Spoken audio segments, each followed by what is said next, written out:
In the introduction to this series, I argued that the biggest crisis we're dealing with is a total collapse of trust in our institutions.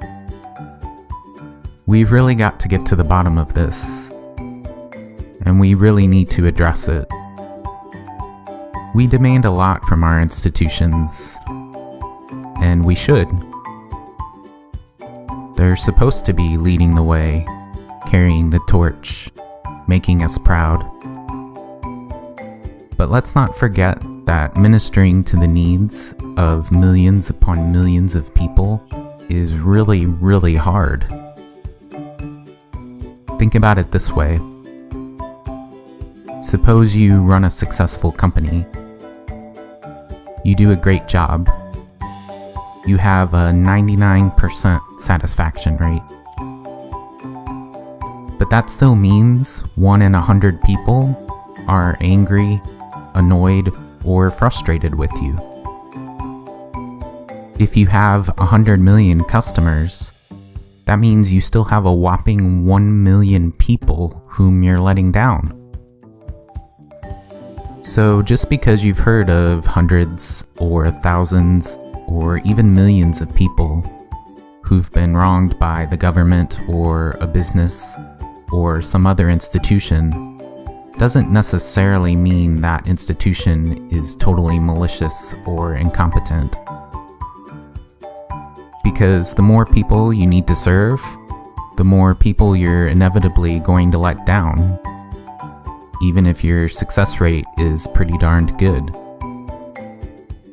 In the past 55 to 60 years, we've gone from a global population of 3 billion in 1960 to a population of about 7.5 billion today. That means there are 2.5 times as many people alive today, and 2.5 times as many people whose lives are adversely affected when our institutions don't work as well as they could.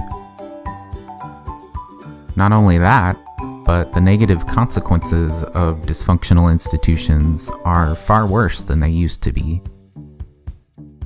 Today, dysfunctional institutions have the power to wipe out our whole species. Dysfunctional institutions have the power to make our whole planet uninhabitable. What can we do about this? Business people can tell you about the phenomenon of scaling up. When a business suddenly has to serve 2 or 3 times as many people as it did in the past, it can't just keep doing things the way it used to.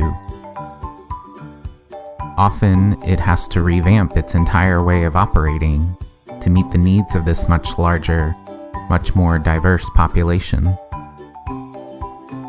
If it doesn't, it's going to fail a greater and greater percentage of people. People are going to stop trusting it and abandon it in droves. If it doesn't evolve, it's going to collapse. I think this is the main dynamic we're dealing with today. We have so many more people, so many more needs to meet, and yet, except for a few minor tweaks, our governments, businesses, media, schools, religions, and other organizations are basically the same as they were 50 years ago. We need to scale up. We need to revamp our institutions to meet the needs of this larger, more diverse world. When it comes to basic needs like food, shelter, and healthcare, even a 99% success rate isn't good enough anymore.